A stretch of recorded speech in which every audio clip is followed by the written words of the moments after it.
นะโมตัสสะภะคะวะโตอะระหะโตสัมมาสัมพุทธัสสะนะโมตัสสะภะคะวะโตอะระหะโตสัมมาสัมพุทธัสสะนะโมตัสสะภะคะวะโตอะระหะโตสัมมาสัมพุทธัสสะขอความนอบน้อมแด่องค์สมเด็จพระสัมมาสัมพุทธเจ้าขอน้อมอภิวาทแด่พระสัทธรรมเจ้าขอน้อมนมัสการพระอริยสังฆเจ้าขอถวายความเคารพมาอย่างท่านพระคุณเจ้าท่านเจ้าคณะพระสังฆาธิการท่านครูบาอาจารย์พระสงฆ์องค์สังฆเจ้าทุกรูปทุกตนทุกองค์เจริญสุขเจริญพรสวัสดียามค่ำคืนมายังพุทธบริษัทอุบาสกอุบาสิกานักศีลนักบุญผู้มีบุญทั้งหลายทุกผู้ทุกคนทุกท่านทุกเพศทุกวัย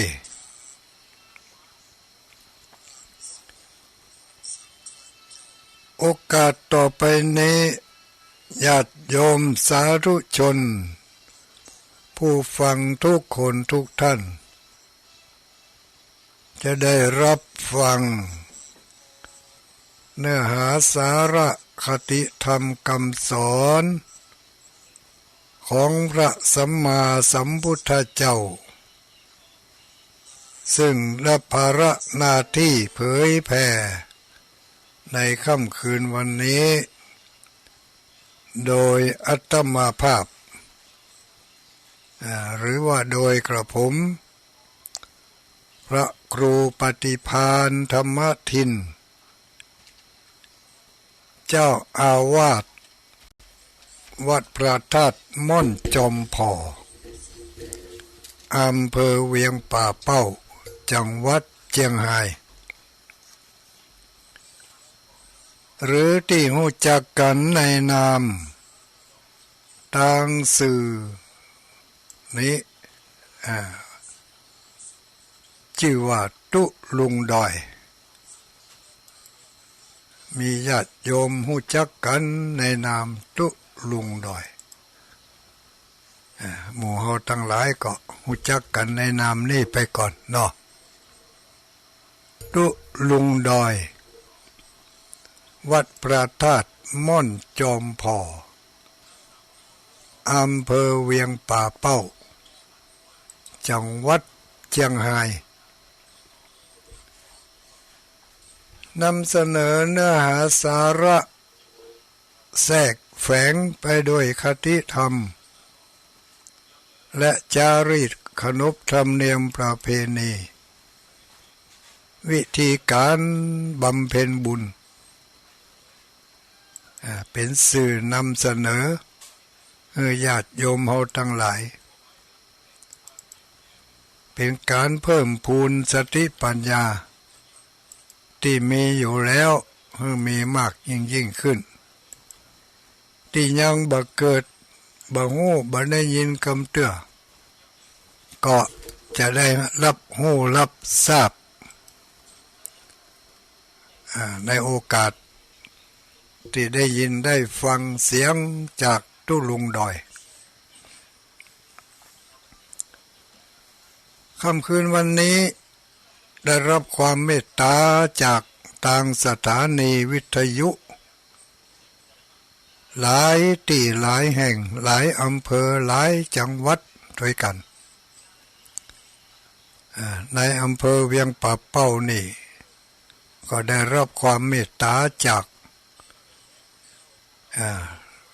ดอยหมอกเรดิโอ103.50 เมกะเฮิรตซ์ทีมงานคุณดารุณีแล้วก็ดารุณีก็กระจายไปทั่วทุกภูมิภาคของ8จังหวัดภาคเหนือแต่ละที่ก็เป็นเครือข่ายของทีมเผยแผ่ได้นำมาเสนอให้หมู่เฮาทั้งหลายได้ยินได้ฟังกันอยู่ในเวลานี้จะไปลืมนะอนุโมทนาขอบคุณครับเพิ่นอีกสถานีหนึ่งเหนือสุดก็ไปใต้สุดใต้สุดนี่ก็มีสถานีแม่ขจานโมเดิร์นเรดิโอ94.50 เมกะเฮิรตซ์เนาะอันนี้ก็ทุกวันแต่ถ้าเป็นเวลาถ้าเป็นวันจันทร์เมื่อคืนวันจันทร์ก็เป็นรายการจากทางตุลุงดอยเนาะทางตุลุงดอยทุกคืนวันจันทร์2 ทุ่มถึง4 ทุ่มโดยประมาณแล้วก็ทุกเจ้าวันพฤหัส6 โมงถึง7 โมงมีตุลุงดอยได้มาพบปะกับหมู่เฮาทั้งหลาย2 เวลา2 วันคืนวันจันทร์แล้วก็คืนวันจันทร์แล้วก็คืนวันเจ้าวันพฤหัสแต่ผังรายการนี้อาจจะ มีการปรับเพื่อความเพื่อความเพื่อความหลากหลายของทางพระเผยแผ่เนาะที่จะได้นำมาเสนอให้หมู่เฮาทั้งหลายได้ยินได้ฟังกันก็ตอนนี้ก็กำลังปรับกันอยู่ยังบ่เข้าที่เข้าทางกันแท้เด้อก็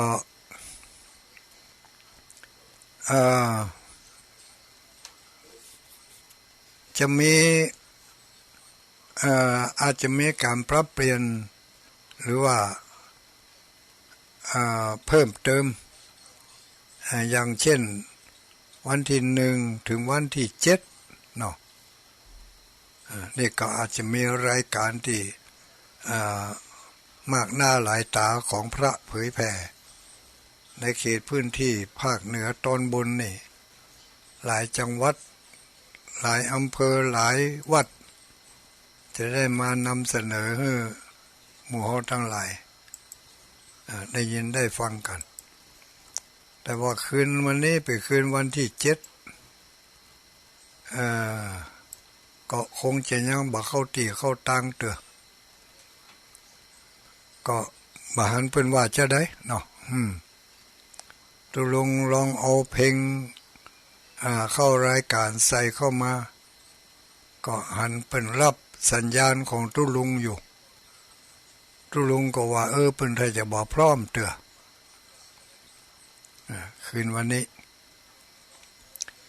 หรือถ้าอาจารย์มหาสมชาติถ้าฟังอยู่ถ้าเพิ่นพร้อมตุลุงก็จะถวายเวลาให้เพิ่นเนอะ3 ทุ่มเนาะเป็นการ รียกว่าจะได้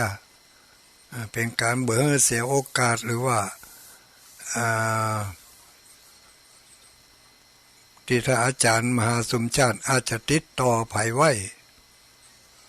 ก็ยังบ่ได้แจ้งมาแต่เป็นทางการฮู้กันคร่าวๆว่าสัปดาห์ต้นเดือนเนี่ยตั้งแต่วันที่1ถึงวันที่7นี่จะมีพระเผยแผ่หลายรูปหลายองค์มานำเสนอเป็นการเพิ่มพูนสติปัญญาของหมู่เฮาทั้งหลายในหลากหลายรูปแบบก็เป็นที่น่ายินดี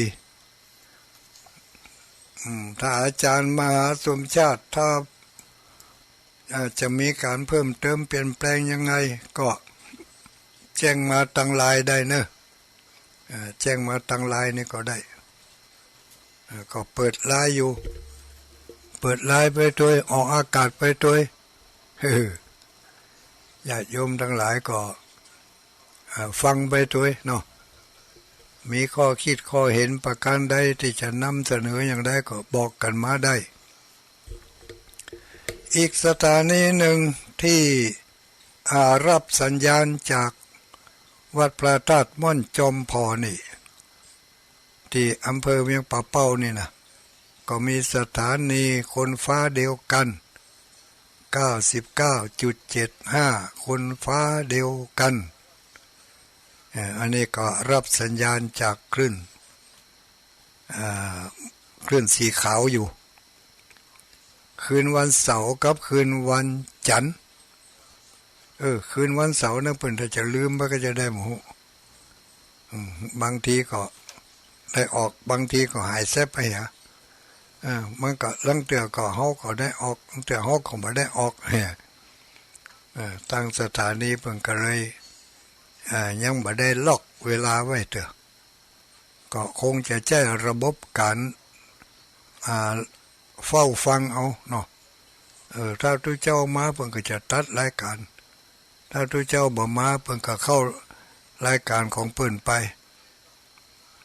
99.75อันนี้ก็แต่ว่าคืนวันจันทร์คืนวันจันทร์วันนี้ก็จะออกอยู่ได้ยินออกอยู่อด99.75 คนฟ้าเดียวกันเนาะธนัทวรัญชัตนะพลังกรผู้อำนวยการสถานีวิทยุขออนุโมทนาและสถานีวิทยุท้องถิ่นท้องที่ในเขต7-8 จังหวัดภาคเหนือนี้ทุกๆอำเภอทุกๆที่ทุกๆสถานีเนอะในนามพระเผยแผ่ทุกรูปทุกตนทุกองค์ก็ขออนุโมทนาสาธุกับเจ้าของสถานีทุกสถานีที่ได้ถวายเวลาเพื่อการเผยแผ่ช่วยกันจันลงไว้ซึ่งพระพุทธศาสนารักษาไว้ซึ่งน้ำธรรมคำสอนของพระสัมมาสัมพุทธเจ้าเพื่อจะได้นำไปเป็นหลักปฏิบัติให้เกิดความสุขความสงบความสว่างความสะอาดของจิตใจที่มันขุ่นมัวไปด้วยกิเลสต่างๆที่มันจรเข้ามากิเลสทั้งหลายกิเลสก็คือความปึงใจในไฟต่ำเนาะไฟต่ำนี่ก็คือไฟที่มันผสมผสานไปด้วยกามคุณทั้ง5ความยินดีพอใจอันใดที่ประกอบไปด้วยรูปเสียงกลิ่นรส สัมผัสและจิตใจตรึกนึกคิดไปในทางมีความโลภไปในทางมีความโกรธความพยาบาทอิจฉาตาร้อนเหล่านี้เนี่ยเป็นจิตใจที่มันใฝ่ลงไปในทางนี้ก็จะต้องอาศัยการได้ยินได้ฟังเพื่อจะได้มีวิธีการอย่างใดที่เขาจะช่วยลดความใฝ่ฝันลงไปในเรื่องของโลภโกรธหลงให้มันน้อยลงเพื่อจะผลักดันดึงจิตใจของเราที่มันตกต่ำลงไปในเรื่องของโลภะโทสะโมหะแล้วก็ให้มันขึ้นมาให้มันมันปล่อยมันวางไปแต่เล็กแต่น้อยแต่เล็กแต่น้อยก็เหมือนกับเขาแบกของนักอยู่ก่อยวางไปทีละอย่างทีละอย่างในที่สุดมันก็จะเบาสบายถึงเปิ่นถึงตัวถึงเปิ่นก็คือนอกจากตัวของเขาแล้วก็คือคนอื่นในที่นี้อย่างคนอื่นภายในครอบครัวของเขาก็จะช่วยกันเนี่ยจะได้ตัวเขาได้เบาได้สบายได้คุกรุ่นมักหมมฝังอยู่กับความนึกคิดในเรื่องของในเรื่องในทางที่มันต่ำที่มันต่ำลงไปโดยถูกแรงดึงดูดของโลภะโทสะโมหะโลภะหรือว่าราคะมันมาในกลุ่มเดียวกันโลภะราคะโทสะขี้โกรธขี้เกียจขี้มิ่งขี้โมโหรวมไปจนถึงขี้อาฆาตจองเวรคิดร่างผลาญ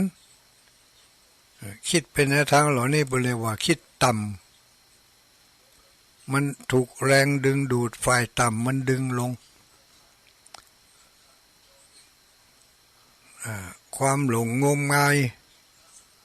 หู้บ่เท่าทันเล่ห์เหลี่ยมกิเลสเนาะที่มันจักพาให้เขาหลงไปติดในบ่วงของมันบ่วงของกิเลสเนี่ยความโลภอยากได้อยากมั่งอยากมีอยากดีอยากเด่นอยากเป็นโน่นเป็นนี่มันมีเหมือนกันทุกคนทุกลุงก็มีไม่ใช่บ่มีแต่ว่าเขาอยากจะได้จะให้มันก่อยๆเบาลงอย่างสมมติว่ามันเคยขี้โลภอยากได้ของเปิ้นนี่นะเขาอย่างเมื่อก่อนนี่เขาไปหันเปิ้นเปิ้นมีเงินมีทองเปิ้นกำใบ10ใบ20ใบ100ใบพันเป็นเต็มกำนี่นะโอ้สตางค์ทั้งนั้นเต็มกอบเต็มกำโอ้เป็นตาดีใครได้แต่โอ้ถ้าเขาได้อย่างอันนี้สักกำหนึ่งถ้าจะมุ่นอกมุ่นใจเนาะใครได้แต่ความใครได้นี่มันก็เป็นความใครได้เหมือนกันกูคนแล้วเกิดความใครได้แล้วก็เกิดการเสาะหาแหละที่นี่ไขว่คว้าอยากได้ก็ไขว่คว้าเสาะหาถ้ามีความขยันมีคุณธรรม ประจำใจก็จะเสาะหาไขว่คว้าเสาะหาในทางที่ถูกศีลถูกธรรมถูกกฎถูกระเบียบถูกประเพณีอันนี้เรียกว่าอุทธาตาวินทเตทานังคนขยันย่อมหาทรัพย์ได้ความขยันย่อมจะนำมาซึ่งทรัพย์เนาะขยันเอาในทางที่ถูกที่ชอบบัจจัดเป็นความโลภจัดเป็นความจัดว่าเป็นความขยันสู้อดทนขยันในทางที่ถูกเป็นสัมมาอาชีพอันนี้ก็อยู่ในอริยมรรคมีองค์8เป็นเส้นทางที่จะเดินเข้าสู่ความหลุดพ้นเหมือนกันที่เรียกว่าสัมมาอาชีวะเนี่ยเนาะสัมมาอาชีวะสัมมากัมมันตะมีการงานกระทำการทำงานในทางที่ถูก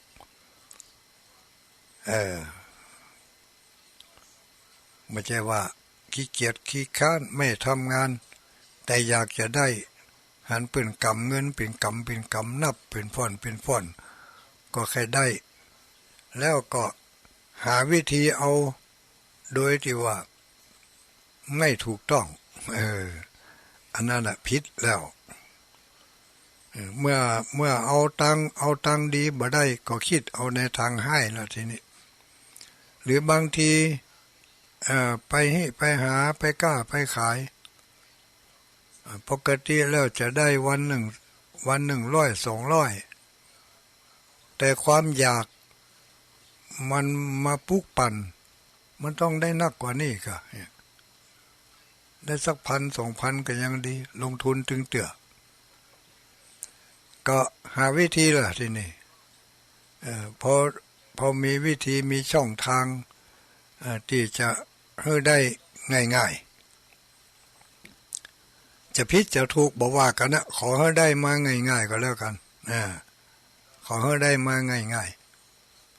ๆพอได้มาง่ายๆครั้งที่1ย่ามใจครั้งที่2ที่3ก็เริ่มไปอันนั้นบ่ได้คำนึงถึงว่าจะผิดจะถูกละทีนี้ได้มาเป็นจูอันเนี้ยบ่ได้ไตร่ตรองบ่ได้พิจารณาว่าถูกศีลถูกธรรมก่อถูกกฎระเบียบกฎหมายก่อมีได้มาด้วยวิธีใดด้วยความขยันของตัวเองก็ว่าด้วยการช่อการโกงก็มันก็ได้มาเหมือนกันแต่ได้มาในทางที่ถูกกับได้มาในทางที่บ่ถูกต้องแต่ถ้าอู้ถึงผลของกรรมแล้วได้มาในทางที่ถูกต้องแล้วก็เกิดความสบายใจเพราะว่าวิบากนั่นเป็นวิบากจากความดีกรรมอันดีเป็นกรรมที่ดีได้ทำในทางที่ดีมีผลลัพธ์กับผลลัพธ์ออกมาในทางที่ดีเมื่ออยู่กับเฮาก็ได้มีความภาคภูมิใจม่วนใจสบายใจแต่ตรงกันข้ามสิ่งใดที่ได้มาโดยทางไม่ถูกต้องจะได้มาด้วยการเบียดเบียนกาข่มเหงเต็งแป้กาโลภเอากาลักเล่นกาช่อลาดบังหลวงกาแล้วแต่ละถึงคนบ่ฮู้ไผบ่ฮู้แต่ก็เฮาฮู้แก่ใจอย่างที่เพิ่นแจกน้ำท่วมน้ำท่วมทั้งหลายแล้วเนี่ยบางคนนี่ บ่ได้รับผลกระทบจากน้ำท่วมสร้างเรื่องเอาสร้างเรื่องเอาแม่เอาอ้างเอาบางทีก็อ้างกับตัวหนังสือแต่ความเป็นจริงแล้วบ่เป็นอย่างอันนี้ลักษณะที่ว่าไปเอามาในลักษณะของการ ฝ่ายต่ำมันดึงเฮาให้ทำความผิดหันเปิ่นได้ก็ใครได้ก็เปิ่นได้ง่ายๆเปิ่นสูญเสียเฮาบ่สูญเสียแต่เฮาก็ใครได้ก็ไปทำให้เรื่องให้มันสูญเสียหมู่นี่ปัจจุบันนี่อาจจะบ่ได้รับผลกระทบปุ่นในอนาคตตั้งหน้าปุ่นสิ่งที่ตัวเองรายงานไปนั่นน่ะอาจจะเกิดขึ้นวันใดวันหนึ่งแต่มันนักกว่านั้นนะนักกว่านั้นหลายเท่าปุ่นเนาะ5 เท่า10 เท่าปุ่นเนาะผู้ที่ได้รับผลกระทบทั้งหลายแลนี่โดยวิธีนี้ไปฮู้เนาะในอดีตชาติไผไปฮู้ไผอันนี้ก็ต้องระมัดระวังความชอบความดีสิ่งใดที่ได้มาด้วยความดีมันภูมิใจ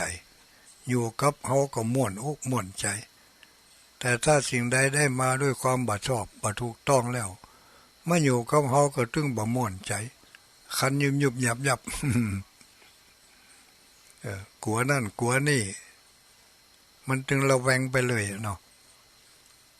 บ่ได้ระแวงอย่างเหลือแห้งก็ระแวงเรื่องบาปสำนึกได้กึดได้ถ้าบาหันแก่ตัวบาหันแก่ได้บาขี้โลภมันก็เป็นไปตามทำนองของธรรมเสียหายก็ว่าเสียหายเสียน้อยก็คือบอกเสียน้อยคนจะดีรับก็บอกคนจะดีรับก็เนี่ยกำลังก้นแกงอยู่คลักปากตกไปใบก็ไปทำรายงานเสียหายเพิ่มขึ้นไปจากราคาปากกันเดียวไม่ได้เนาะอันนี้เปรียบเทียบนะแล้วไปรายงานเป็นใหญ่โตโทรทัศน์ว่าพัดลมเนี่ยเอาเหตุอันนั้นมาเป็นข้ออ้างเสียไป10 บาทรายงานไป100แล้วก็ไปทำบุญตั้งความปรารถนาเนอะบริจาค10 บาทขอให้ได้เงิน100เงินพันแล้วมันไปได้เนาะตัวเองขี้โลภ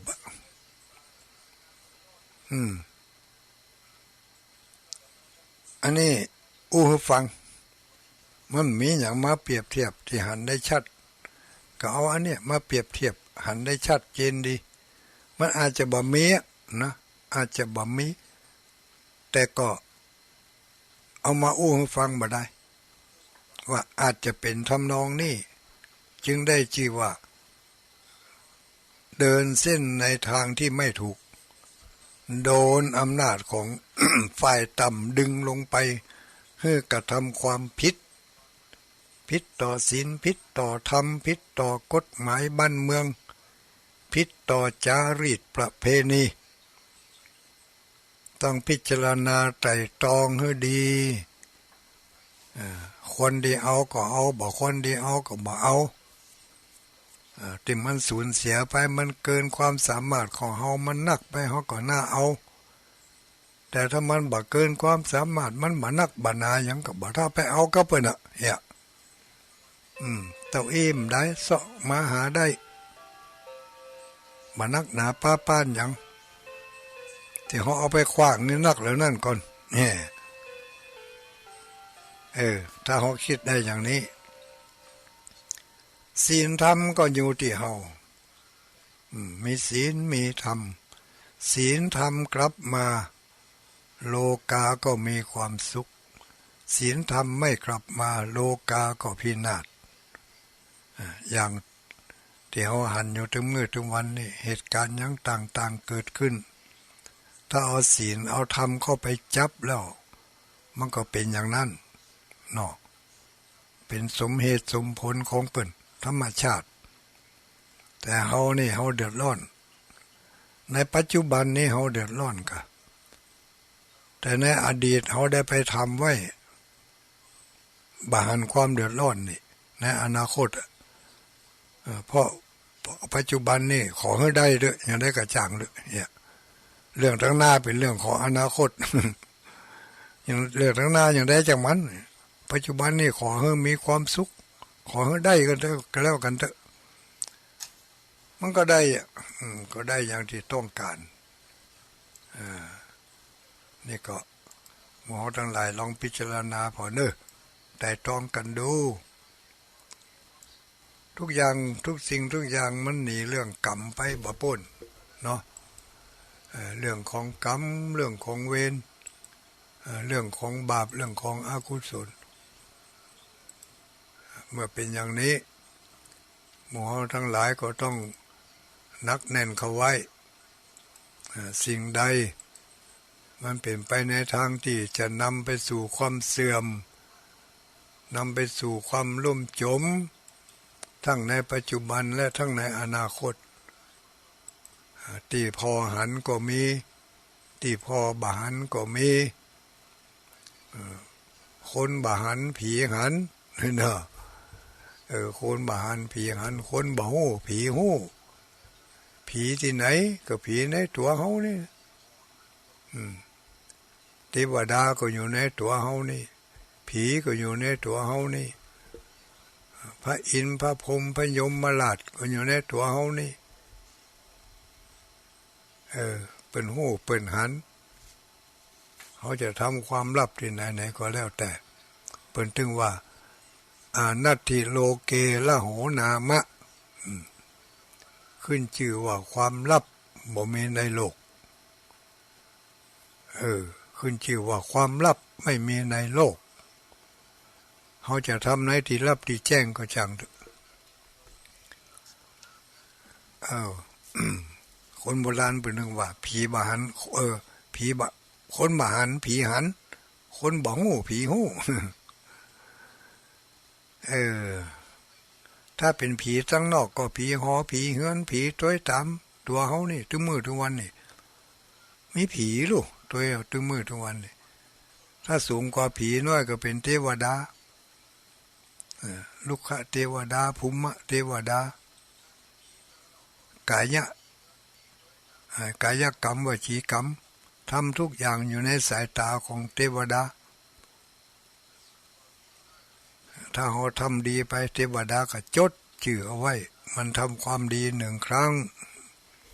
คือจุดถ้าเราทำบดีเทวดาก็จดไว้มันทำไม่ดีหนึ่งครั้งจุดมีอะไรบ้างโอ้เมมโมรี่ของเทวดานี่มันไม่ใช่เต็มนะ มันไม่ได้ล่างมันถึงจะฝังอยู่ฮะฝังอยู่ในเมมโมรี่ฮะโอ้มันบรรจุได้นักเลยหลายแสนหลายล้านกิก พอเกิดมาปุ๊บนี่ มันสร้างเมมโมรี่แล้วลูกสร้างเมมโมรี่ตั้งแต่มาอยู่ในต้องละเมมโมรี่สัญญาเมมโมรี่คือความจำนี่เมื่อมีความจำแล้วสัญญาเมื่อมีสัญญาก็มีสังขารเนาะมีสังขารก็มีวิญญาณมาด้วยกันอยู่ในกลุ่มเดียวกันกลุ่มเวทนาสัญญาสังขารวิญญาณ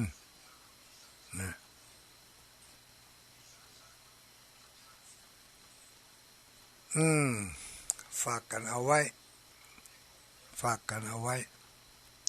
จะทำคุณงามความดีจะทำสิ่งที่ไม่ดิบไม่ดีจะไปคิดว่าเขาเท่าแล้วแก่แล้วไม่ได้ทำความดีไม่ได้ทำความชั่วมันยังไงนะการที่ทำนั้นมันมีอยู่3 ทางก็โน่เป็นว่าไว้ทางกายกรรมทางวจีกรรมทางมโนกรรมกรรม3 อย่างเนี่ยกายกรรมวจีกรรมมโนกรรมกายกรรมเนี่ยอาจบ่ได้อย่างแต่เท่ามาแก่มา ยังได้บัสะดวกละจะไปลักเล็กขโมยน้อยจะไปบุบหูตีตาจะไปเบียดเบียนเข็นฆ่าไผนี่บ่มีละถึงจะมีก็น้อยลงละอย่างฆ่าสัตว์ตัดชีวิตนี่อาจจะตัวใหญ่ๆอาจจะบ่ฆ่าละยั่งละฆ่าปูฆ่าปลาฆ่าเป็ดฆ่าไก่ฆ่างัวฆ่าควายนี่ฆ่าคนนี่บ่มีละเท่าชะแลแก่ชราละฆ่าบ่แป้ละแต่ก็ตีน้อยลงมากว่านั้นอันนั้นก็ว่ากันไปตามเรื่องเนาะเป็นกายกรรมลูก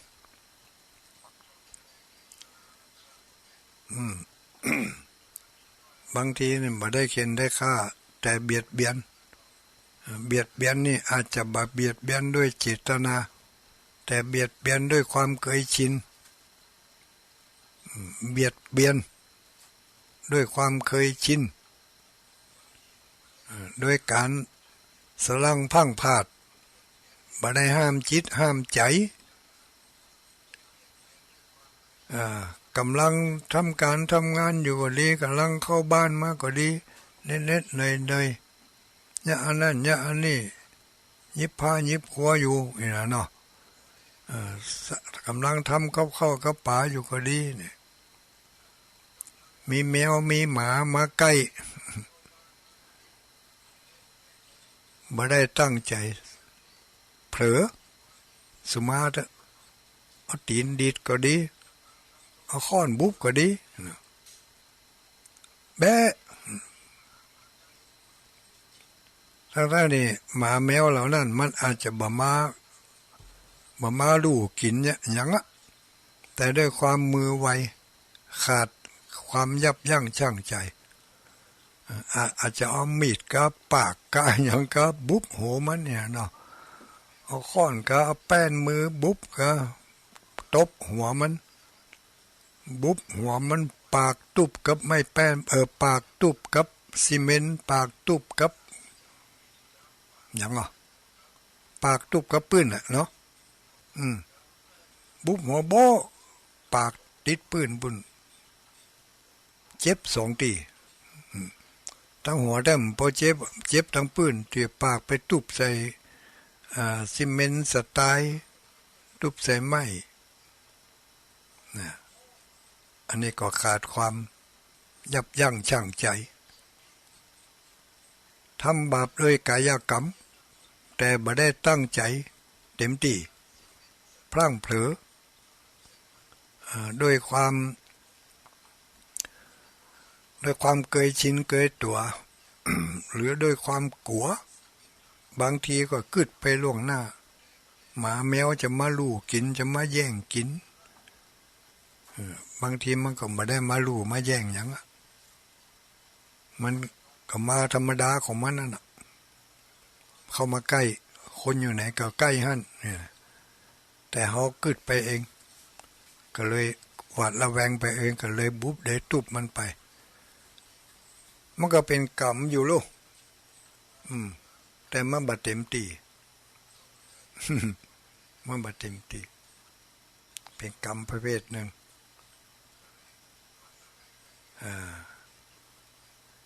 กตัตตากรรมเนาะเป็นเรียกว่ากตัตตากรรมกรรมสักว่าทำเจตนาบ่เต็มแต่มันมีผลอยู่นะไม่ใช่ว่ามีผลวิบากของมันก็ยังมีอยู่โอ้ยง่ายยังว่าเขาอาจจะไปนั่งที่ห้านที่นี่นั่งไปนั่งมาเก้าอี้หักก้นตั้งเปล่าตั้งปอดปุ่นเนี่ยอันนั้นมีเจตนาก็บ่มีเจตนาจะว่าหู้ก็ว่าเก้าอี้มันจะหักก็บ่ฮู้หรือบางทีไปนั่งปื้นโต๊ะปื้นตังปื้นอันอย่างสักอย่างนึงปื้นหาวปื้นไม้บ่ได้ระมัดระวังลุกขึ้นมาหัวจนตุ่มปดโถหัวแตกหัววะหัวโน ฮู้ก็นั่นบ่ฮู้จะว่าบ่ฮู้ได้ยังไงของมันมีอยู่หั่นก่อนที่จะเข้าไปก็ฮู้อยู่หันอยู่แต่เวลาจะลุกบ่ได้ระวังหัวไปจนใส่เนี่ยคือกรรมสักแต่ว่าทำมันให้ผลอยู่นะไม่ใช่บ่ให้ผลถ้าเนี่ยนักก็ให้ผลนักนะเนาะถ้าเนี่ยเบาก็ให้ผลเบาเนี่ยตบหินตบยุงทั้งหลายแรงมันเนี่ยมันเป็นสัตว์เหมือนกันแต่ว่าจะได้สัตว์มันมีคุณน้อยกว่าสัตว์ที่ตัวใหญ่กว่านั้นเป็นหมาเป็นแมวเป็นเป็ดเป็นไก่มูนี่ว่าไปก็เข้าใจเอาเนอะเรื่องของกรรมวิบากกรรมวิบากมาจากกรรมทุกคนมีวิบากที่เขาได้รับอยู่ถึงมื้อถึงวันนั่นก็เป็นวิบากในปางเก่าปางหลังที่เขาได้ทำเอาไว้เมื่อได้บ่ฮู้เมื่อฮู้สาเหตุก็ไปแก้ที่ต้นเหตุเมื่อบ่ฮู้สาเหตุก็งมซ้อมซ้ำไปโอ้อันนี้มันเป็นกรรมของเฮานี่ที่ได้ทำไว้ยอมรับมันเหี่ยยอมรับมันเหี่ยอย่างน่าชื่นตาบานอย่างผู้ที่เต็มใจที่จะรับ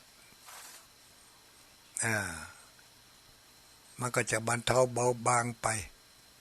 ถ้าเฮาบ่ยอมรับมันก็จะต่อเนื่องไปเลยเข้าข่ายที่ว่า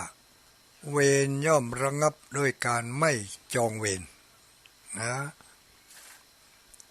เวรย่อมระงับด้วยการไม่จองเวรเฮาบ่แจ้งบ่ด่าบ่ถือสาหาโทษก็ชื่อว่าเฮาบ่จองเวรจองกรรมกันละแล้วไปหายไปไผจะมาว่ามันหยังให้เฮาเขาว่าได้ก็ว่าไปเฮาก็บ่ถือสาหาความหยังมันก็สุดที่ฮะน่ะถ้าเฮาไปโต้ตอบไปแถมมันก็จะยืดยาวไปบ่ฮู้จักที่จะสิ้นสุดสักเตื้อเพิ่นเรียกว่าน้ำใส่กันต่างคนต่างเปียะลอง ลองมีปากมีเสียงกันบ่หรอเถียงกันเบ๊ะบะเบ๊ะบะนี่นะไผบ่ยอมไผนะโธ่เรื่องมันยาวเน่ะแต่ถ้ายอมให้คนฟังทิกๆน่ะปล่อยมันว่าไปทิกๆเฮาฟังทิกๆเฮาข่มได้เฮาเอาชนะใจของเฮาอย่างหนึ่งละเอาชนะวจีกรรมของเฮาละเฮาบ่เถียงบ่โต้บ่ตอบเฮาก็ชนะเขาว่ามาในที่สุดเมื่อยปากก็ยั่งไปเองแล้วไปบ่พอมาเหมือนกับคนที่ขว้างลูกบอลเข้าหาฝาบ่ฮับลูกบอลนั่นก็สะเด็นปิกมาหาเฮาว่าเขาด่าเขาบ่โคตรบ่เกลียดบ่โต้บ่ตอบก็ยิ่งย่ำซ้ำใจ ว่ามันบ่เถียงนี่ย่ำซ้ำใจเจ็บใจขึ้นมาทิกๆมาเพิ่มขึ้นมารุนแรงทิกๆนะอึดอ่ะทีแรกก็น้อยเดียวนะแต่พอมันบ่โต้บ่ตอบก็เพิ่มขึ้นมามันสะท้อนมาเฮาทิกๆลูกผลที่เฮาด่าที่เฮาว่าไปนั่นน่ะแต่ถ้าโต้ตอบกันเหียมันก็จะได้แรงปะทะกันเดี๋ยวมันก็ต่างฝ่ายก็ต่างเลิกลากันไปสมัยนี้นี่มันจะเลิกลาบ่ได้เนอะบางทีก็ขึ้นลงขึ้นศาลเรื่องแล้วเหตุการณ์แล้วแต่เรื่องมันบ่แล้วมันยังยืดยาวไปอยู่ผิดกันเถียงกัน ฟ้องร้องกันขึ้นไปแถมไปใหญ่กันที่กำนัน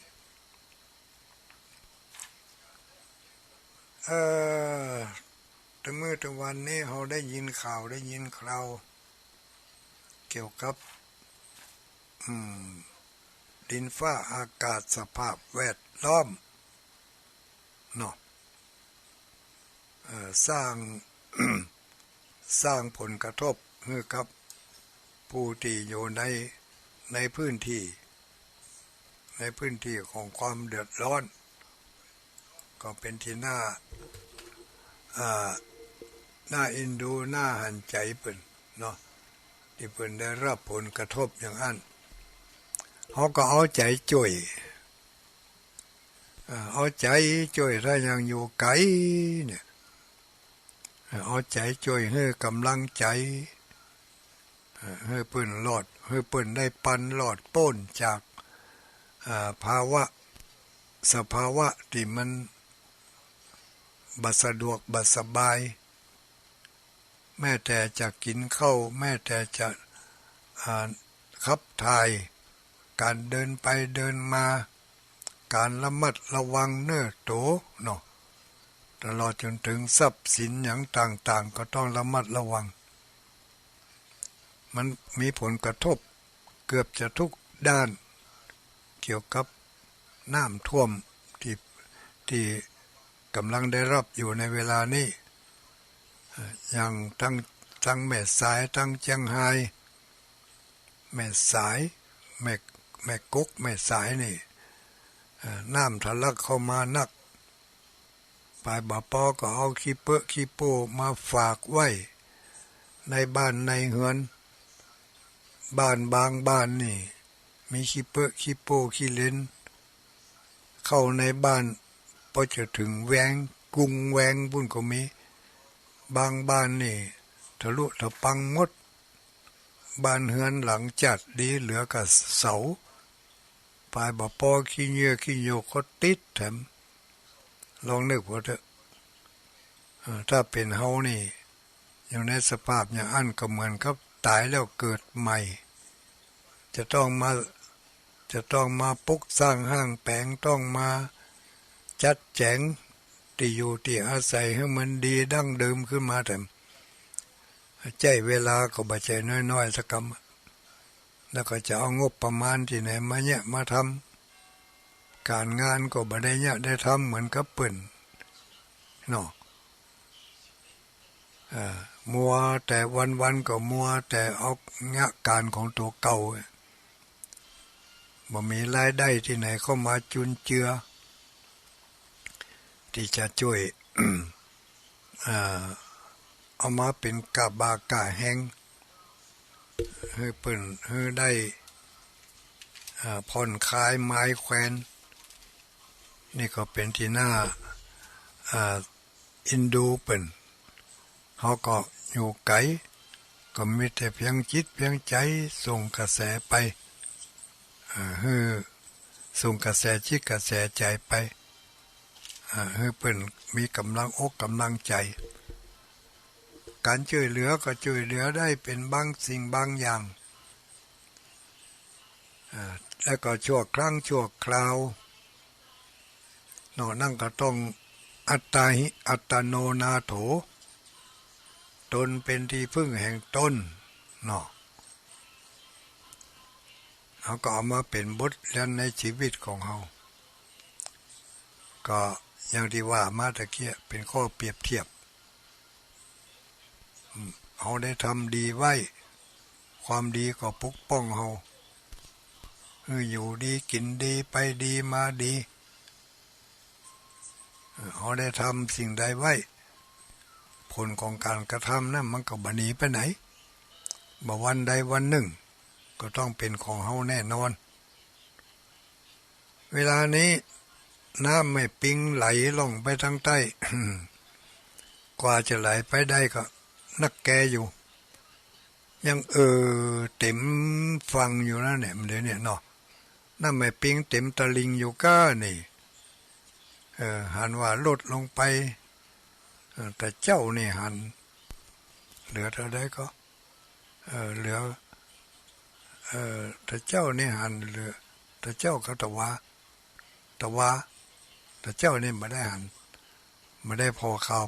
วตะวานี่หันลดไป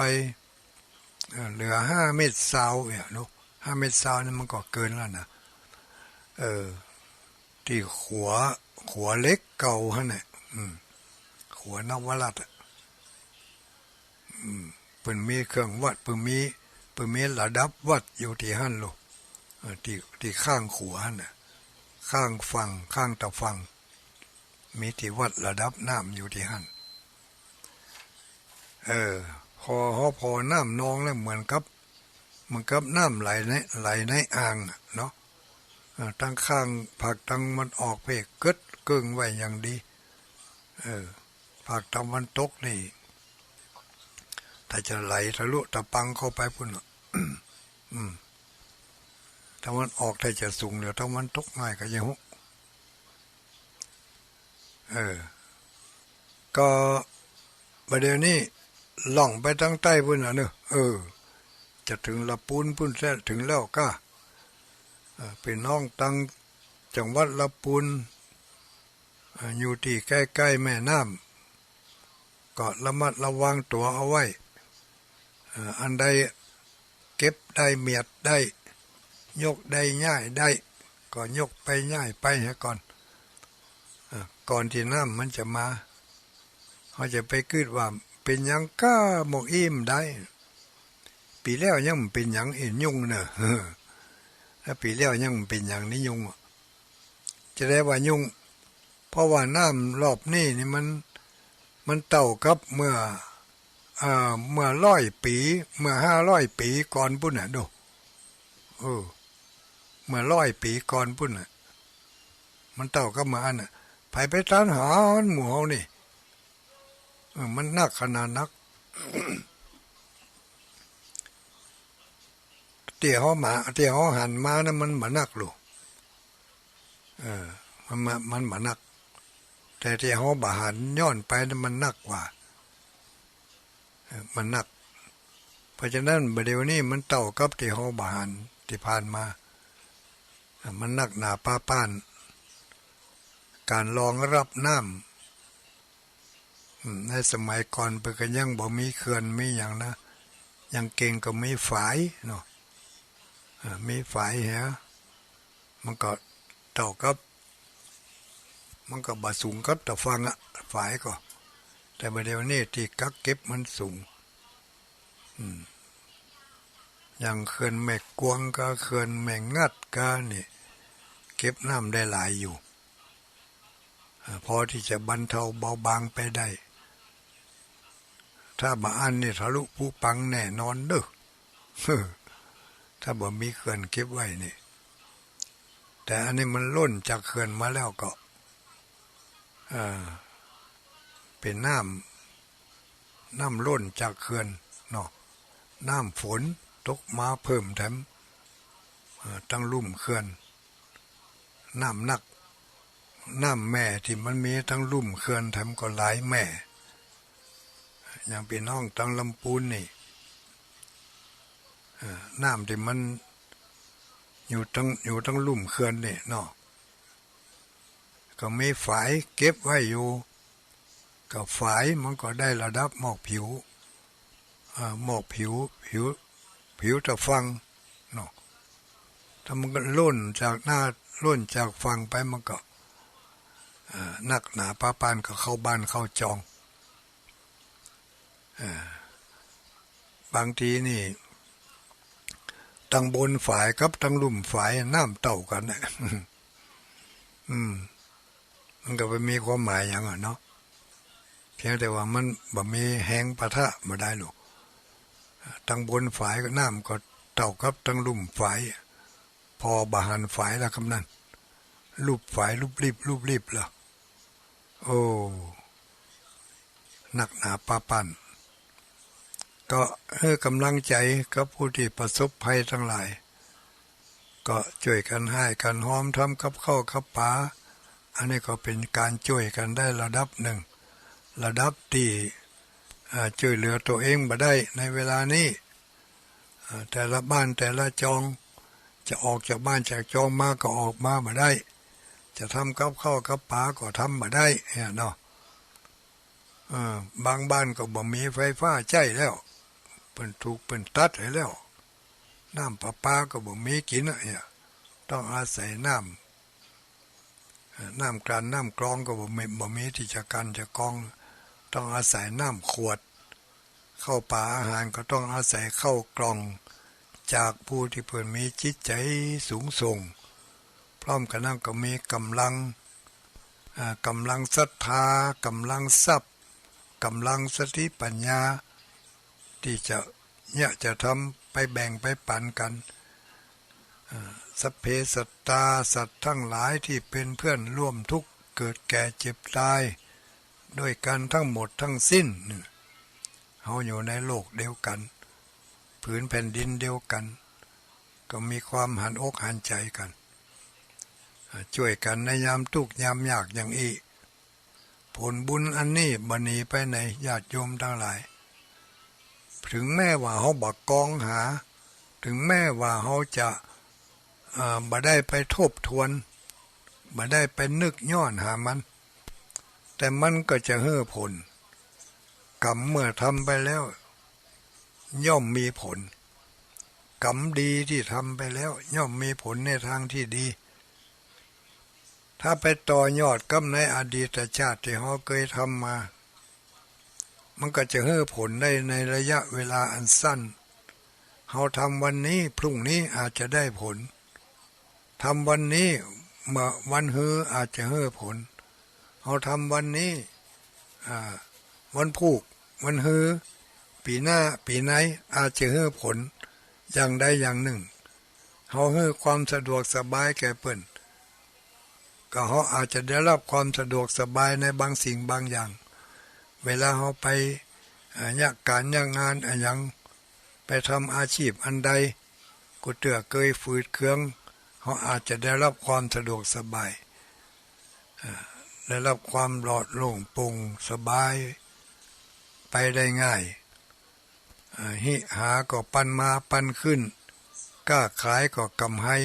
ขึ้นมาเป็นกอบเป็นกำบันึกสักหน่อยว่าจะได้กำให้แต่ก็ได้กำให้ขึ้นมาอันนี้มันเป็นผลที่เขาได้ทำไว้แล้วในอดีตปัจจุบันนี้ที่เขาทำปัจจุบันนี้จะให้ผลในอนาคตนั่นก็คือตั้งแต่วัดพูกนี่เป็นต้นไปก็เป็นอนาคตถ้าเป็นทิฏฐเวทนิยกรรมที่เขาทำปัจจุบันนี้ให้ผลในปัจจุบันนี้อัปปราประเวทนิยกรรมเขาทำในบัดเดี๋ยวนี้มันจะให้ผลในโอกาสต่อไปจะเป็นเมื่อใดนั่นก็แล้วแต่ว่า มันถึงเวลาเหมือนกับเขาปลูกต้นไม้เขาปลูกหลายอย่างด้วยกันลูกในสวนเขานั่นบางต้นก็เป็นทุเรียนบางต้นก็เป็นบะม่วงบางต้นก็เป็นบะกล้วยกาบางต้นก็เป็นพริกบางต้นก็เป็นบะเขือบางต้นก็เป็นฟักไผ่หอมดวนบางเตือก็เป็นต้นหอมต้นขิงต้นข่าอย่างในสวนเฮานั่นน่ะในสวนก็คือในขันธสันดานของเฮาเนี่ยในร่างกายของเฮาเนี่ยกว้างศอกยาววาหนาคืบเนี่ยเฮาทำกรรมไว้ทุกอย่างกรรมดีกรรมบ่ดีกรรมเบากรรมนักกรรมที่มันจะให้ผลในปัจจุบันนี่ก็มีกรรมที่มันจะให้ผลในวันต่อไปก็มีเหมือนกับที่เฮาปลูกต้นไม้ในสวนของเฮาปลูกพริกปลูกมะเขือก็ให้ผลในระยะอันสั้นปลูกพืชยืนต้นก็ให้ผลในระยะยาว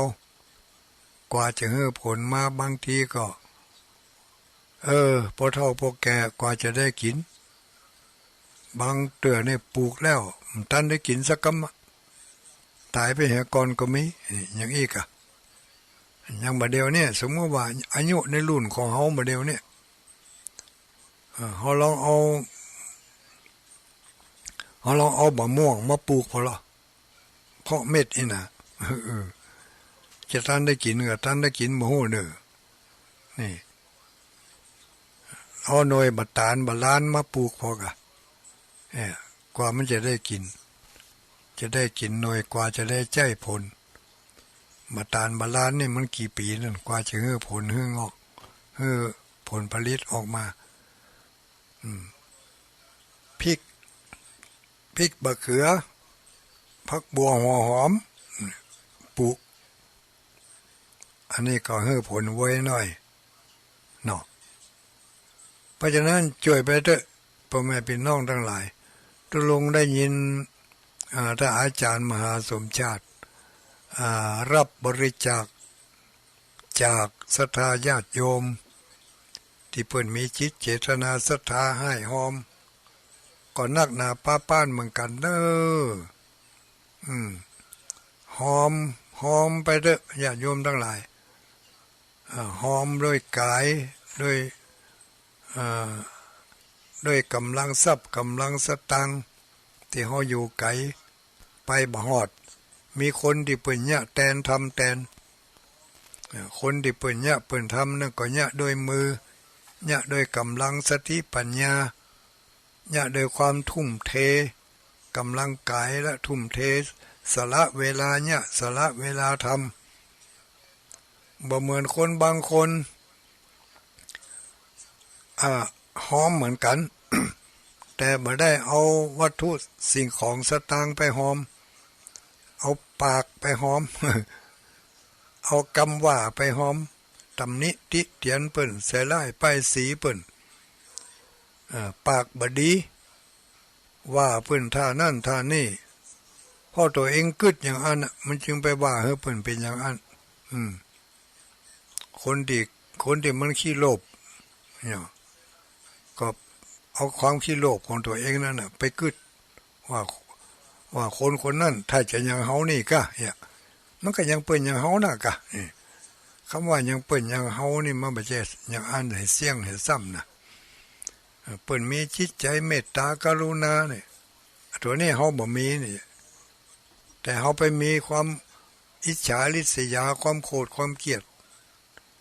ใส่ร้ายป้ายสีเหล่าขวัญนินทาเปิ้นอันนี้เฮามีแต่ความเอื้อเฟื้อเผื่อแผ่เฮาบ่มีสิไปว่ายังเปิ้นยังเฮาได้อย่างใด เนาะถ้ายังเปิ้นยังเฮาก็คือเปิ้นให้เปิ้นหอมกันเปิ้นบริจาคกันเปิ้นสร้างสิ่งที่มันเป็นประโยชน์กันทึดๆเฮาก็หอมเปิ้นกะถ้าบ่มั่นใจว่าเปิ้นจะเอาไปญาแต่บ่ญาแต่ก็ไปพอจุติบุ่งกะอันนี้อยู่ในห้องเขียนเอาว่าเอากดคีย์บอร์ดเอาเนี่ยเนาะมันบ่จริงบ่แน่จริงแน่จริงลองไปช่วยกันยะพอหรอแล้วก็จะได้ฮู้ว่ามันแต้กับบ่แต้บ่ใช่ยะบ่ได้นะทำสำเร็จแล้วไปบ่พอเอาไปส่งจุติจุตังกำก่อนที่เพิ่นออกมาบ่ได้เนาะก็เอ็นดูเพิ่นอย่างป้าอุ้ยนั่นอายุเธอก็100 ปลายโอ้บ่ได้กินข้าวมา2 วันอีกหมู่ชาวบ้านชาวจองหมู่อสหมู่ตำรวจหมู่ยังปกปากันเอาออกมาเอามาไว้ที่ปลอดภัยมันเป็นอย่างนี้นะถ้ามันถึงตาอับตาจนมาแล้วจะมั่งมีเป็นเศรษฐีมหาเศรษฐีจังเด้อถึงเวลาน้ำนองมาแล้วกินข้าวกองมึงกันหมดถึงเวลานี่มันเสมอกันหมดลูกเงินทองมีความหมายอย่างคำนั้นน้ำท่วมไปแล้วเนาะมีสตางค์เป็นหมื่นเป็นแสนก็สั่งแก็บเอาสั่งให้เขาเอาอาหารไปส่งไม่มีไผไปได้นอกจากหมู่อาสา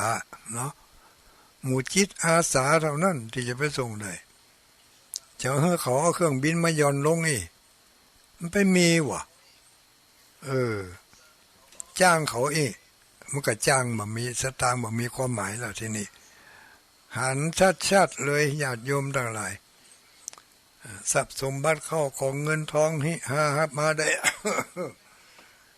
เป็นรถเป็นล้างเป็นเครื่องใช้ไม้สอยเครื่องอำนวยความสะดวก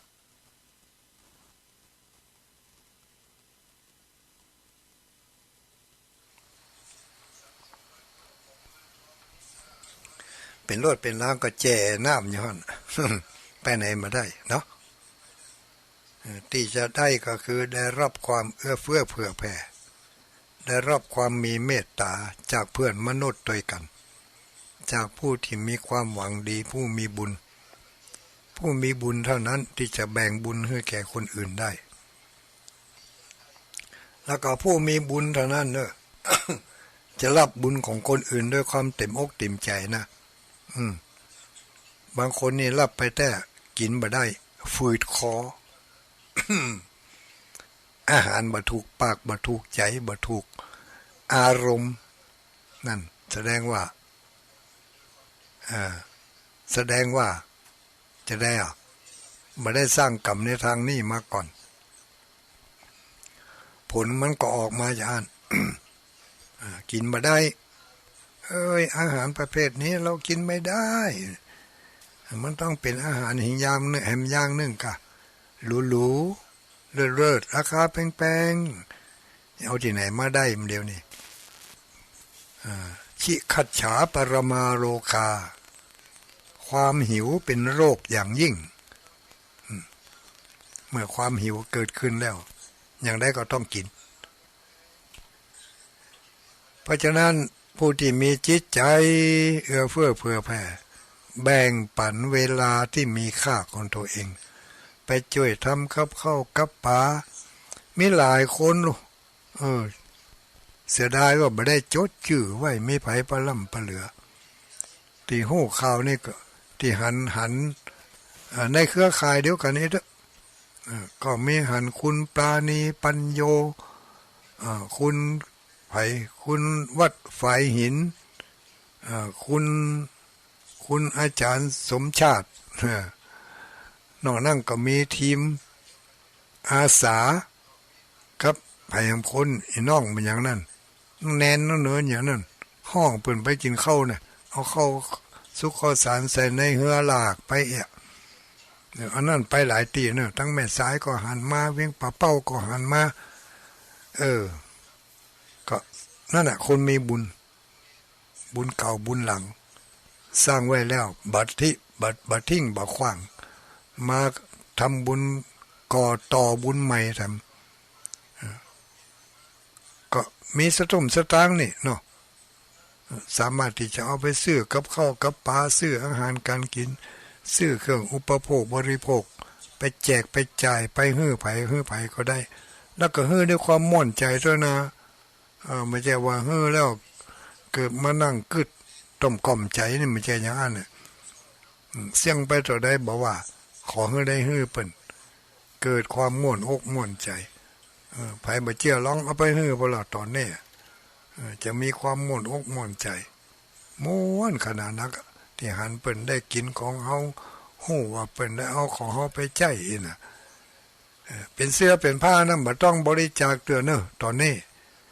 บริจาคข้าวน้ำโภชนาอาหารไปก่อนถ้าเป็นข้าวน้ำโภชนาอาหารก็เลือกน้อย อันที่จะเก็บไว้ได้หลายมื้อหลายคาบเนอะบางพ่องแกงเพชรไปใส่ถุงยางไปเนาะใส่ถุงพลาสติกไปเมื่อคณะเอาไปเฮ้นั่งกินได้กะสะบึดสะกำกินมาได้ละปองขึ้น ถึงมาแรงมาบูดส้มอย่างเงี้ยก็มีเลือกทำกับข้าวกับปลาก็อันจานด่วนก็กินด่วนอันที่มันบ่ด่วนก็เก็บไว้กินมื้อต่อไปก็มีกันหลายเมนูอยู่เหมือนกันที่แม่บ้านแม่ครัวช่วยกันทำตุลงก็หอมก็เปิ่นรู้หอมไปที่วัดฝ่ายหินหั่นน้อยแล้วก็หอมไปที่อาจารย์มหาสมชาติให้น้อยหอมเหมือนกันแล้วก็ตะวานี่ มีญาติโยมจาก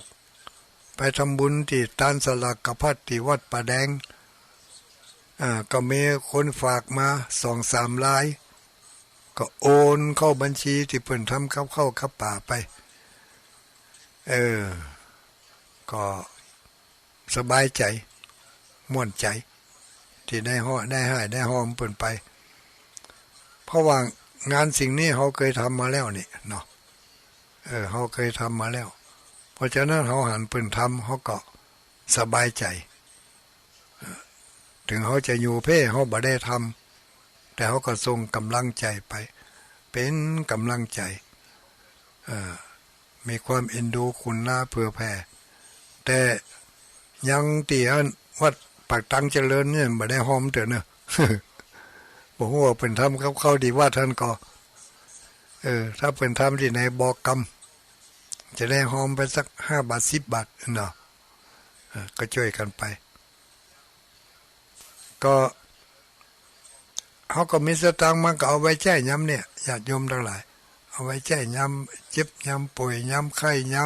ำช่วยเหลือเฟื้อฟ้าซึ่งกันและกัน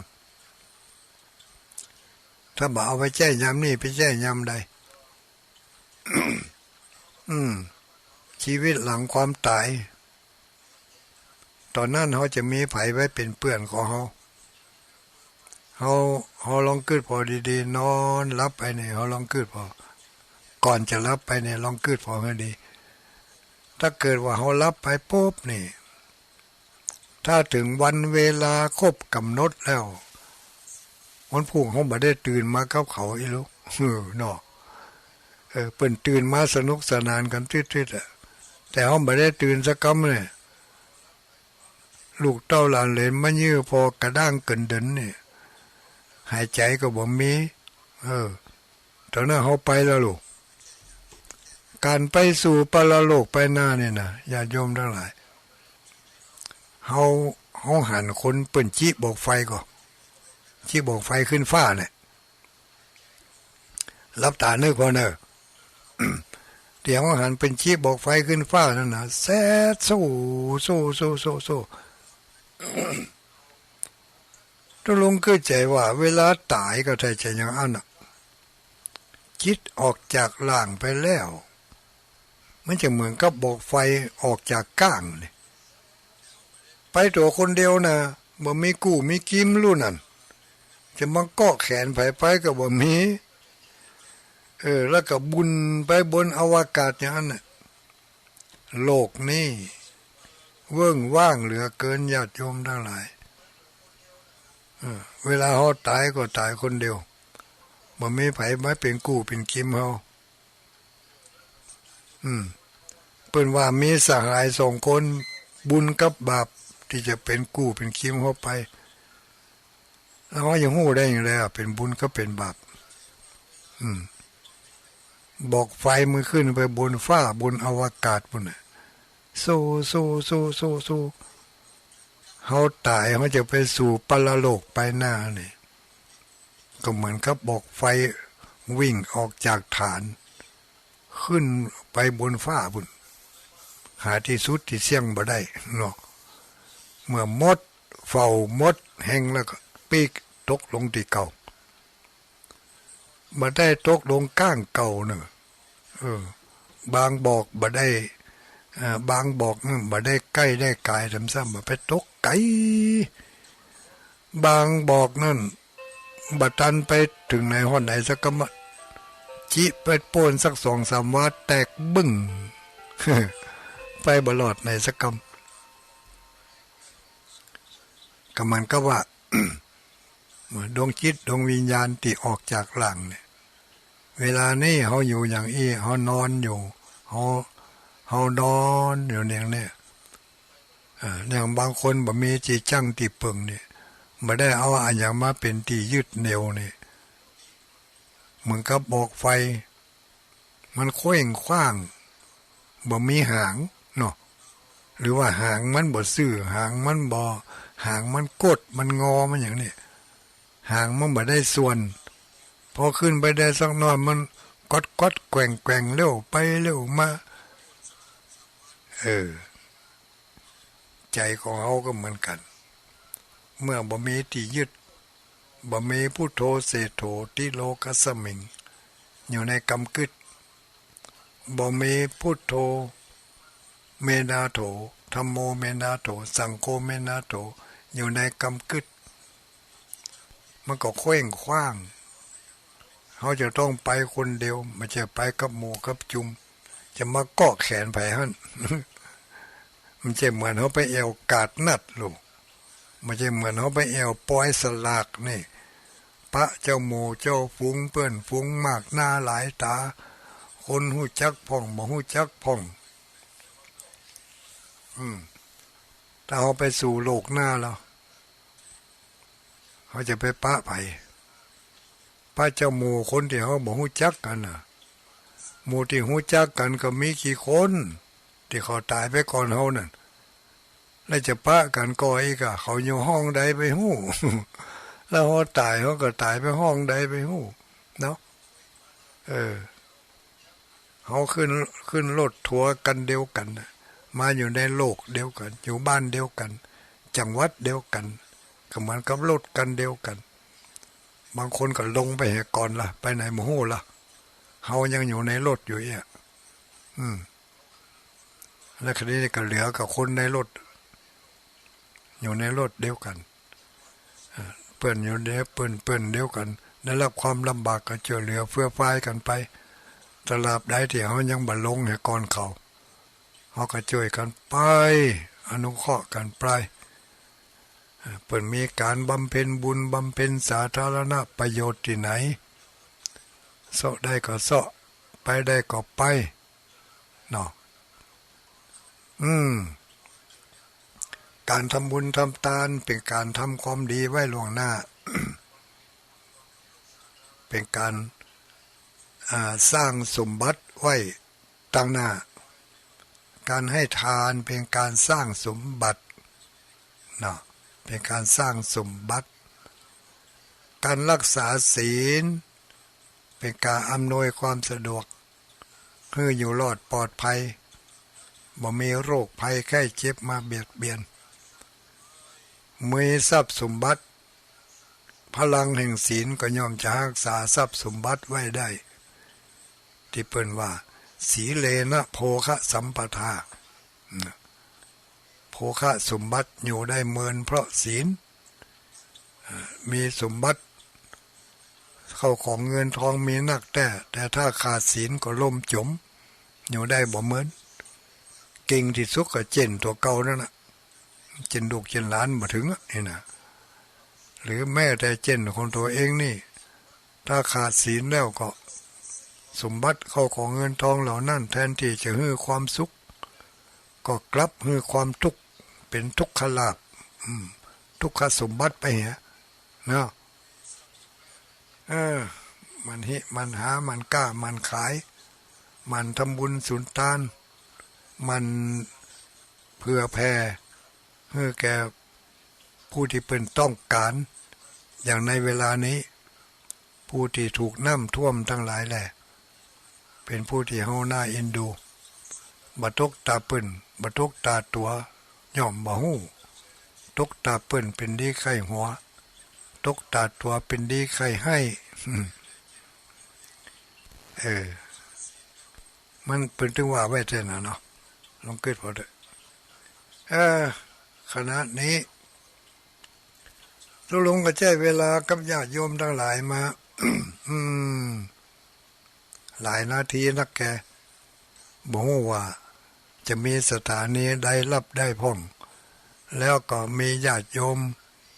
มีไผฟังอยู่นี่พ่องเนาะก็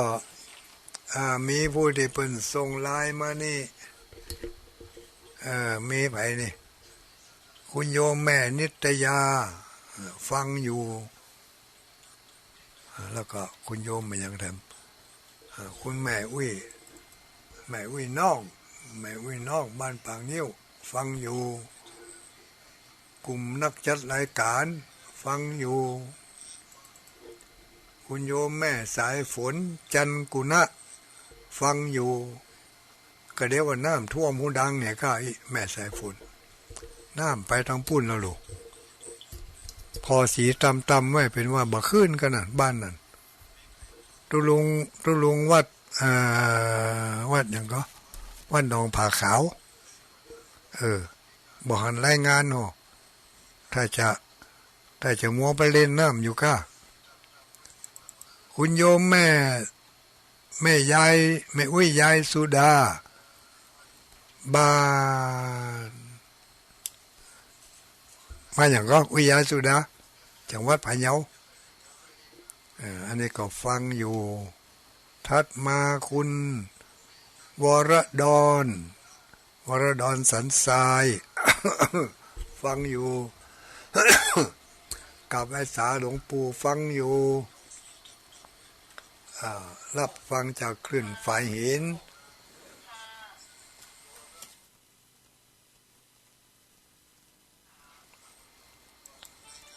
อันนี้แม่น้องสันกำแพงฟังอยู่ดีใจที่ได้ฟังหลวงปู่เจ้าน้ำบ่ท่วงน้องแม่น้องน้อสิดาคนงามฟังอยู่ฮัลโหลให้มาก่อนเพิ่นเนี่ยเจริญพรไผเอ่ยไม่อุ้ยเรือนแสนต่อชัดเจนดี94เนาะ94แม่ข้าจารย์อนุโมทนาสาธุรับดีฝันดีนะสาธุโอ้แม่อุ้ยเรือนแสนต่อวังเหนือ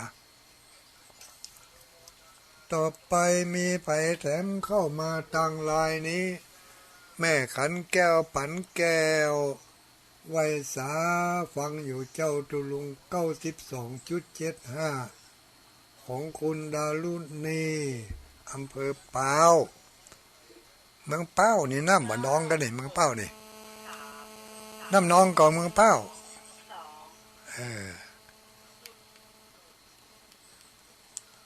เจริญพร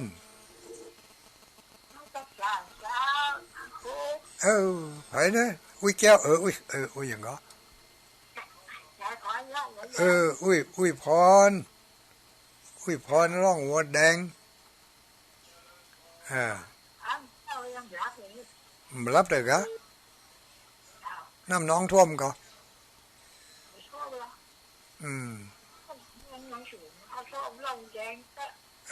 ไปทางร่องหัวแดงบนเนาะน้าไม่อ่อนก็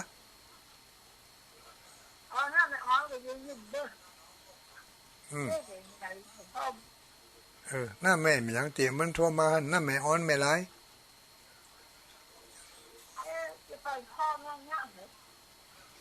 หน้าไม่พรนะกะอันหน้าไม่พร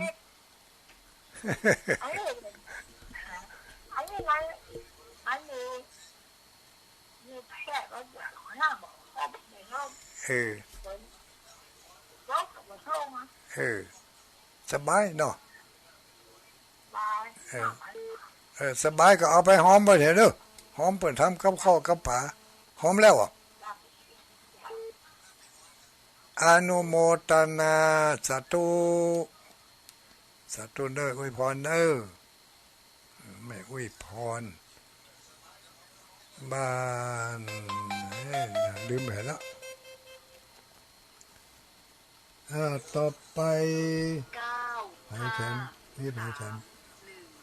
คุณศรีดาคุณกนกพิษมังฝางบ้านห้วยงูในเจริญพรไหว้สาหลวงพ่อเจ้าไหว้สาลูกตั้งใดมาฟังสถานีไหนยังมาได้เลยเนาะเจ้าเจซ่อนก็เจ้าเจซ่อนเจ้านั่นนะตั้งคืน106.0ยังเจซ่อนเลยเจ้า106.0เจซ่อนดารุณีเนาะน้ำเจซ่อนท่วมก็ผม เออไก่น้เออำไก่ไก่เนาะแม่มันไหลลงไปทั้งปุ่นเห็นหมดอ่ะ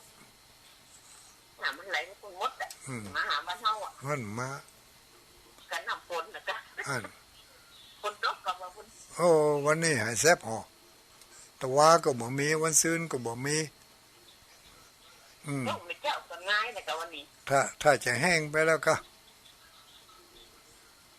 มาใหม่เนี่ยจะมาใหม่อยู่หมูอนุโมทนาเจ้าสาธุเจ้ารับดีฝันดีแผ่มได้หอมก็ไปหอมให้เด้อแผ่มจ้างหอมก็เอามานี่เดี๋ยวจะหอมอันนี้กลุ่มพระเผยแผ่ภาคเหนือมีใครฟังอยู่ฟังนี่กลุ่มพระเผยแผ่นี่ชมรมผู้ปฏิบัติธรรมเมืองฝางมีไผตอบมาพ่องจ้าหกอยู่ดับไปแหบัดทันได้ฮับนี่เข้ามาใหม่หกเนี่ย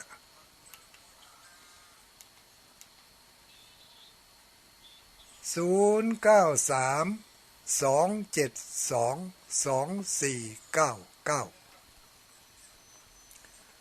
0932722499เจริญพร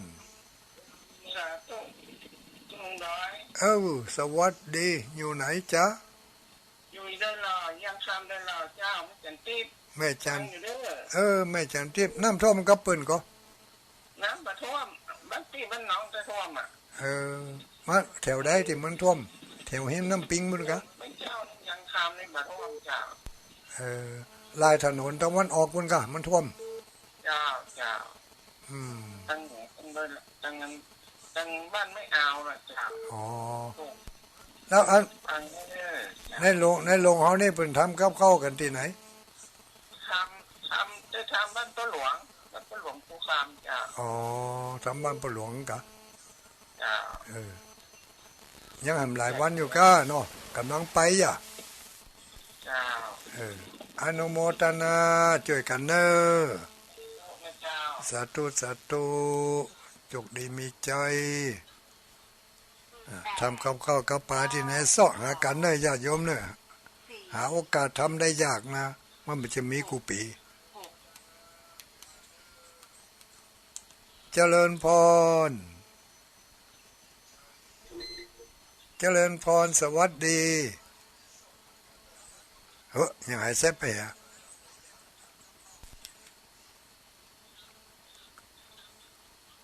เลขอะไรเนี่ย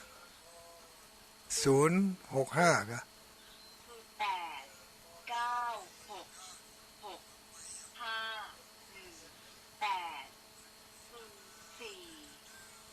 1804เจริญพรเจ้าไม่แก้วไม่สายเข้าสู่ภาวะปกติแล้วกะรอบสองเลย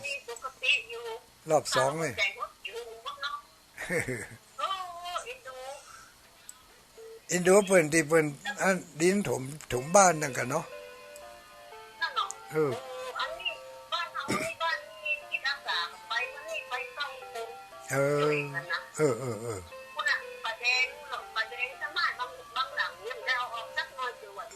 ดูวันนั้นไปทางป่าแดงบุญกะบ้านหนูเบาอ่ะยังไงอ่ะกดตบขึงไม่ขึงมือตบรับแจกตู้เย็นอันขึงซักผ้ามันหลับดันเอาอย่างจริงยังอ่ะไปตันเอาอย่างได้เปียได้กะโทรศัพท์อันกะ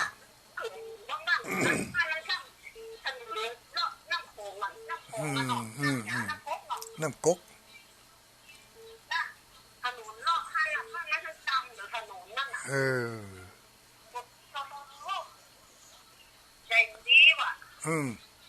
ใจมันดีสติบ่ตั้ง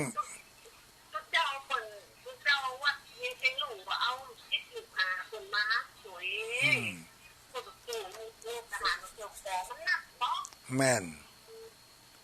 โอ้หน้าป้าปั้นอืม พอเขาตั้งประกาศรถยนต์ออก เอ้า นี่เข้าคนนี้เข้าไม่เข้าก็ติดเสียง เออ พอทหารเอาเรือบินมาใส่เอาเรือน่ะทหารไฟเรือมาเอา หมู่เชียงใหม่มาเดี๋ยวนี้ ลายขนมลายสุ่ม เดี๋ยวนี้หมู่เชียงใหม่ก็เหมือนกันนะนี่เนาะ นั่นเนาะ หมู่เชียงใหม่ก็เหมือนบ้านเฮาเนี่ยเมื่อก่อนเนาะ คนเท่านั่งเรือควันเนาะ นั่นนั่นก็เอ็นดูเพิ่น เข้าที่เสียงน่ะ เอาใจช่วยเพิ่นเนาะเนาะ เออ เป็นดู ตาเพิ่นตาเฮาก็เอ็นดูเพิ่นก็เอ็นดูเฮา เขาเจ้าอ่ะเด็กมันเป็นตัวเจ้าหายเต่าอยู่ดู สว่างมันก็หายอ่ะ เขาหิววนๆน่ะ เอาเดี๋ยวรับสายอื่นต่ออนุโมทนาสาธุสาธุผ่านกันคนเล็กคนน้อย มีข่าวก็รายงานมา0932722499อันนี้มีไขพ่อง มีไผชุมนุมปฏิบัติธรรม หายจ่อยไปเลย ไม่มีสักลาย รับก็เห็นแล้วก้านี่หมดเวลาแล้วก็ชุมนุมปฏิบัติธรรม ไปฟังได้น้องฝางเปิ่นปิดแล้วลืมไป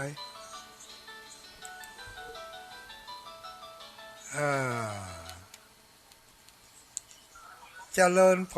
ร กับไว้สาตุลุงดอยเจ้า ไว้สาไผจ้า แม่สิกุลจันทุระหนองร่องลำปาง หนองล่องลำปางน้ำท่วมก่อน น้ำท่วมก่อนหนองล่องนี่ ท่วม บ้านตาบ้านหนองมันจะได้ว่าบ่ท่วม ท่วมไก่แม่น้ำเจ้า มันเป็นหนองเนาะ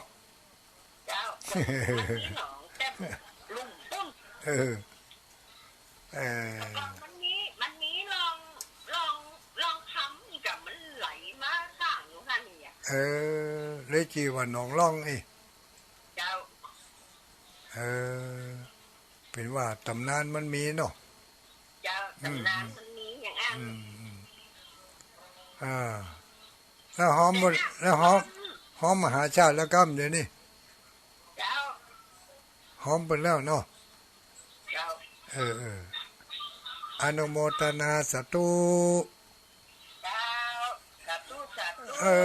สาธุขอบคุณขอบใจอนุโมทนา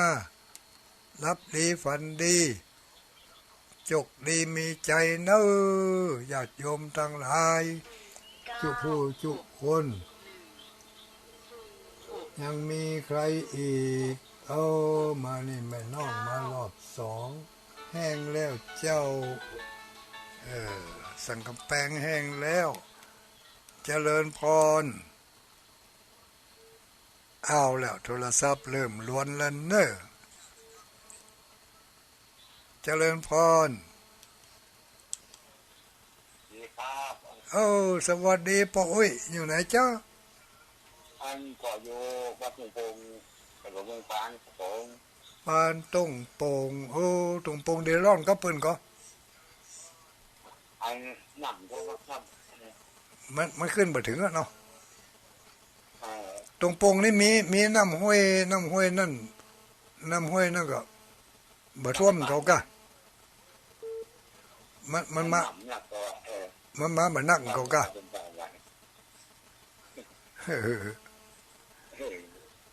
ตั้งตรงทั้งนาก็เป็นหยังเนาะสบายดีอยู่ฟังบ่อยๆก็ได้ฟังเจือก็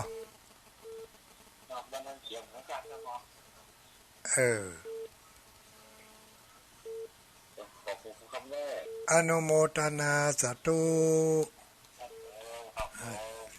จุกดีมีใจสาธุสาธุ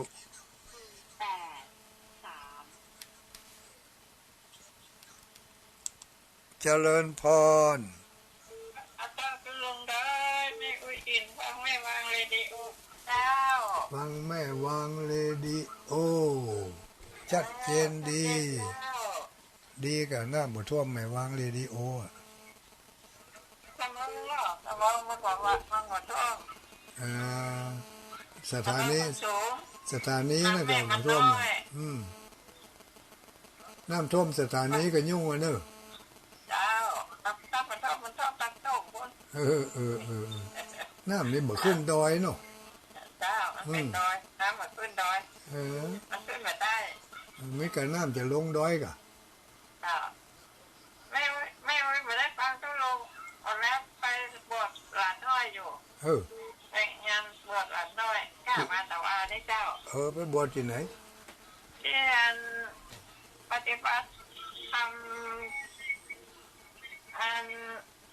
นานาชาติเจ้าบวชกันนักก็นานาชาติป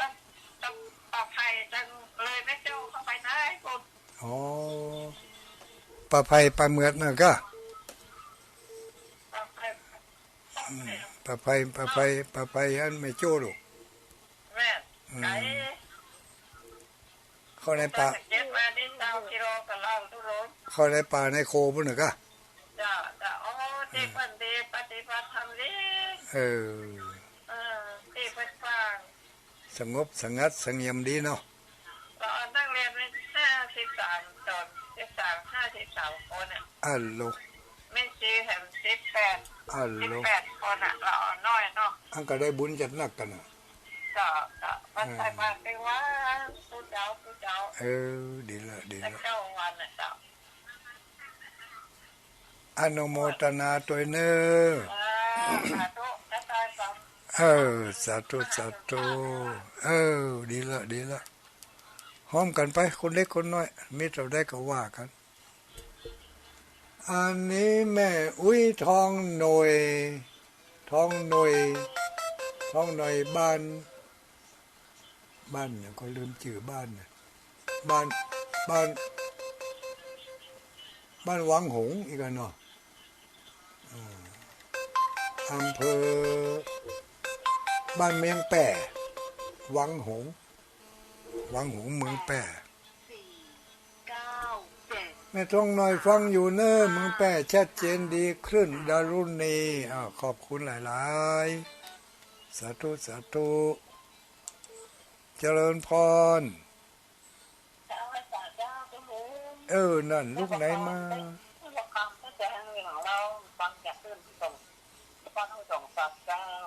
เวียงหนองล่องแล้วปูนนี่เนาะจ้าเวียงหนองล่องแล้วปูนจ้าน้ำขึ้นก่อนน้ำท่วมมาเสียงแอลนี่แห้งเลยน่ะยังไม่แห้งเว้ยมันมาก็คือน้ำท่วมบ้านนะเป็นน้ำมันลีน้ำลีมันจะน้ำไม่ปิ้งเนาะน้ำมันลีจ้ะน้ำไม่ลีก็น้องเนี่ยต้องคืนกับว่าน้ำเสียงแอลนี่จะเจ้าขนาดเลยอัลโหลมันได้ไปแอวไหนก็อันคือน้ำแอลเดี๋ยวเนี่ยเปิดเลยว่าบ้านสูงต่อบ้านต่ำก็บ้านสูงบ้านต่ำก็ว่าบ้านสูงบ้านแต่ว่าบ้านสูงหน่อย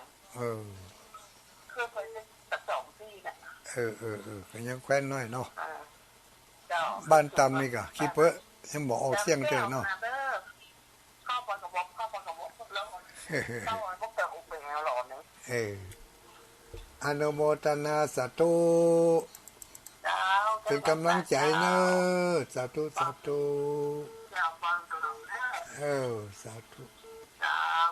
แม่ทองสิทธิ์ผ้าเจริญจังหวัดพะเยาน้ำท่วมสูง50 เซนนี่เหมือนแล้วนี่บ้านแม่ตำฟังอยู่สถานีคนรักพะเยาสาธุแม่ตำก็ฟังเมืองแป่ก็ฟังโซรายงานมาละยังใครอีกเจริญพร ลูกไหนมา ลูกของคนนี้เจ้า แม่อุ้ยโบกกะ เป็นบวก เออ เป็นบวกไม่หลง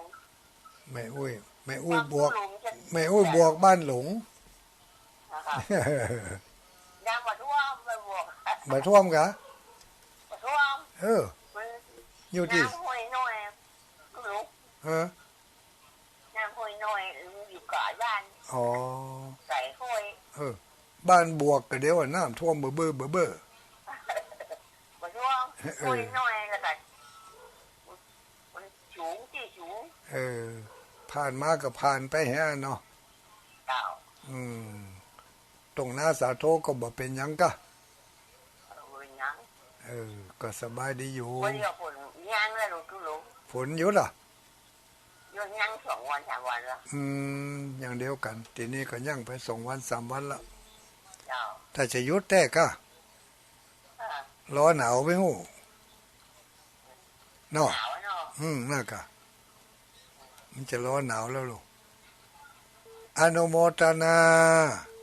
เจ้า สาธุ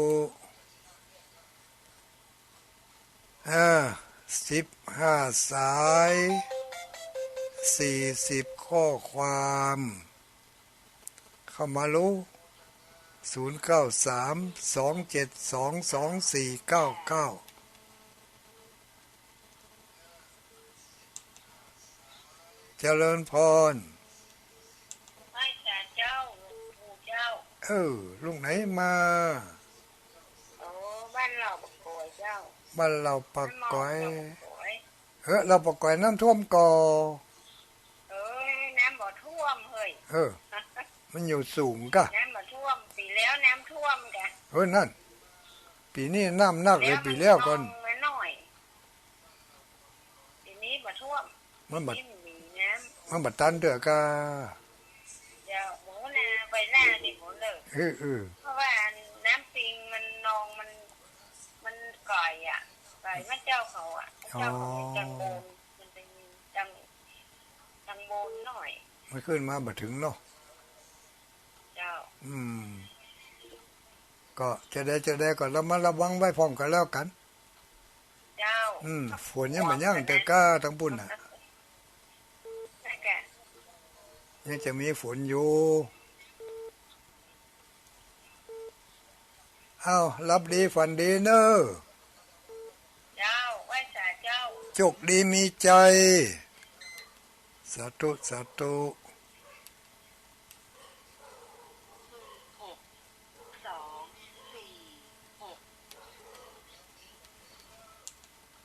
เจริญพร เจ้าหนึ่งว่าปฏิจจ์ปัตตาเจ้ามาแล้วตึงปฏิจจ์เปิ่น ติดเดียวนี่ลูกแน่ถ้าเขาควายมันว่องแล้วมันต้องติด